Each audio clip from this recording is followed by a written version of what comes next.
देखो, एक काफी ज्यादा इंटरेस्टिंग टॉपिक है जिसके ऊपर हमने थोड़ी बात की थी इससे पहले, लेकिन उस टाइम पे चैनल की रीच यहाँ पर थी, अब थोड़ी सी ऊपर जा चुकी है।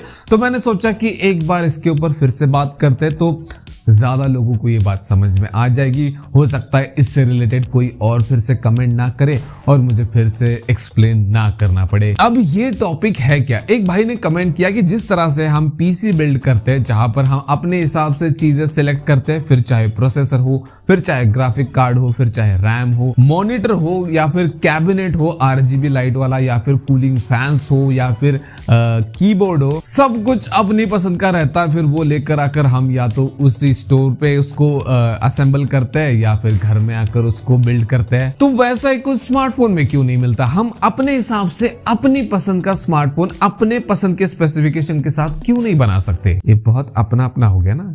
और क्या ये पॉसिबल भी है? अब देखा जाए तो सुनने में बहुत इंटरेस्टिंग लग रहा है, लेकिन जितना सुनने में इंटरेस्टिंग और इजी और बहुत बढ़िया लग रहा है, उतना ही भाई रियल लाइफ में ये मुश्किल है, या फिर इसको नामुमकिन के करीब भी रख सकते हो तुम। क्यों? बताता हूं, इसके पीछे कुछ रीजंस है। सबसे पहला कि भाई तुम अगर पीसी को और स्मार्टफोन को साइड बाय साइड देखोगे तो तुम्हें एक बड़ा डिफरेंस नजर आएगा दोनों के साइज में। तो यही जो साइज का डिफरेंस है वो बहुत सारी चीजें कह जाता है कि तुम पीसी को बहुत आसानी से बिल्ड कर सकते हो, लेकिन स्मार्टफोन में वो चीज पॉसिबल नहीं है, क्योंकि स्मार्टफोन के अंदर जो मदरबोर्ड होता है उसी में बहुत सारी चीजें फिट होती है, जैसे प्रोसेसर हो गया, ग्राफिक कार्ड भी उसी के साथ आता है, रैम स्टोरेज टाइप वगैरह, रैम स्टोरेज वगैरह, और डिस्प्ले को तुम चेंज नहीं कर सकते। और ये चीजें ना यहीं पर खत्म नहीं होती। जो पीसी होता है वो विंडो लिनक्स पर रन करता है, जहां पर इन सारी सेपरेट चीजों को मैनेज करना आसान हो जाता है। लेकिन दूसरी तरफ अगर हम स्मार्टफोन की बात करते हैं तो वहां पर होता है सॉफ्टवेयर, जिसको ऑप्टिमाइज करना बहुत ज्यादा इंपॉर्टेंट होता है।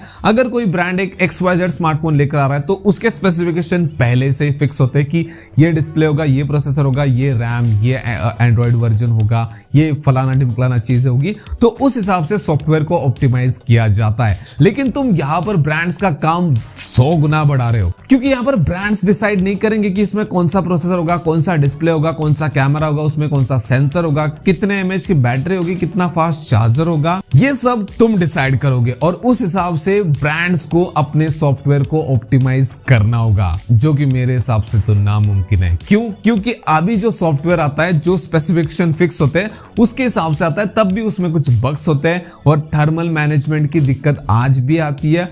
प्रोसेसर थ्रोटल करते, ओवरहीटिंग का इशू रहता है। फिर बताओ तब क्या होगा जब तुम अपने हिसाब से अलग अलग पार्ट्स लगाओगे, उनके लिए अलग अलग ड्राइवर सपोर्ट की जरूरत पड़ेगी, उसके लिए अलग से सॉफ्टवेयर ऑप्टिमाइज करना होगा। मतलब एक ऐसा यूनिवर्सल सॉफ्टवेयर बनाना पड़ेगा। मतलब टेक हाइप को अपने स्मार्टफोन में 8s Gen 4 चाहिए तो उसके हिसाब से वो सॉफ्टवेयर ऑप्टिमाइज होना चाहिए। तुम्हें डायमेंसिटी 8400 चाहिए, उस हिसाब से चाहिए। किसी और को 8 Elite चाहिए तो उस हिसाब से ऑप्टिमाइज होना चाहिए। किसी को ये कैमरा चाहिए, किसी को ये बैटरी चाहिए, किसी को ये रैम टाइप स्टोरेज टाइप चाहिए, उस हिसाब से उसको ऑप्टिमाइज होना पड़ेगा। अब ये दिक्कत तो कुछ भी नहीं है, मतलब है ये भी बड़ी, लेकिन इससे बड़ी एक और दिक्कत है जो कि मैन्युफैक्चरिंग और असेंबली के टाइम पे आती है। देखो, जब भी कोई स्मार्टफोन ब्रांड एक नया स्मार्टफोन बनाने वाला होता है तो वो R&D करते हैं, उस हिसाब से डिसाइड करते हैं कि भाई इस फोन में क्या क्या चीजें होंगी, उस हिसाब से वो कंपोनेंट्स को बनाते, पार्ट्स को बनाते, या फिर बाहर से इंपोर्ट करते हैं। फिर यहाँ पर असेंबली होती है, मतलब जहां पर भी इंडिया में हो या फिर कहीं पर भी असेंबली हो रही है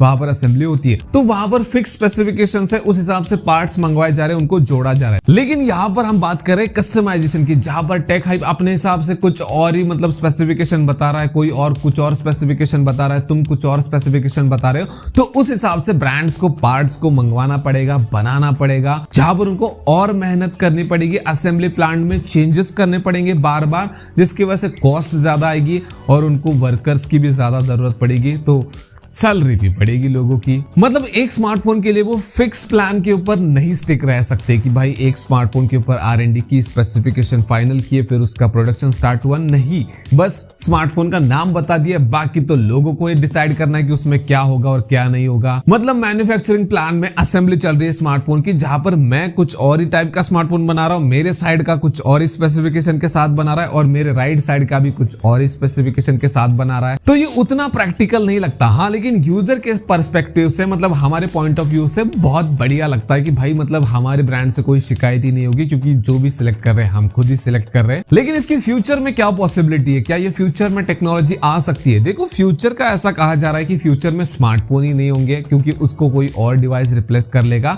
लेकिन अगर स्मार्टफोन रहते यही ट्रेंड फॉलो रहता है कि लोगों को स्मार्टफोन ही बढ़िया लगते हैं और उसमें चीजें सुधरती जाएंगी टाइम के साथ और चेंजेस होते जाएंगे। क्योंकि अगर आज से 10-20 साल पीछे देखते हो तो मोबाइल के नाम पे क्या था और अब हम कहां पर आ चुके हैं, तो उस हिसाब से चीजें आगे बढ़ेंगी।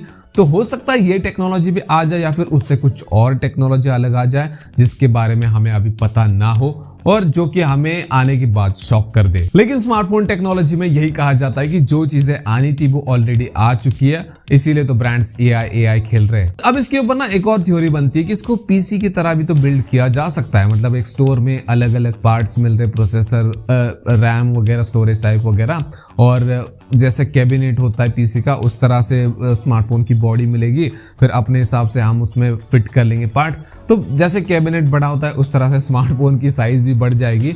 वो तुम्हें आज के जो पावर बैंक्स होते हैं ना वैसा दिखेगा, उतना मोटा बल्कि। लेकिन फिर से वहीं पर सॉफ्टवेयर के ऊपर चीजें आकर रुक जाती है, फिर तुम्हें इसके अंदर भी विंडोज लिनक्स डालना पड़ेगा। इसके ऊपर अगर तुम्हारी कोई और थ्योरी है तो नीचे कमेंट में बता सकते हो, उसके ऊपर हम डिस्कस करेंगे। बाकी वीडियो पसंद है तो वीडियो को लाइक कर देना, चैनल को सब्सक्राइब कर देना। मिलते हैं नेक्स्ट वाले वीडियो में।